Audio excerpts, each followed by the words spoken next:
Welcome back for another video from TDL at DIY. So as you can tell from the intro, we're going to be doing some body work on the ATV. We're going to be doing some painting and whatnot. So without further ado, let's just jump into it.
Hey guys, so here's just a quick look at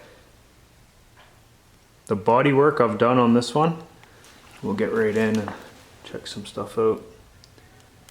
So it doesn't look too bad. I'm going to give it a final coat of primer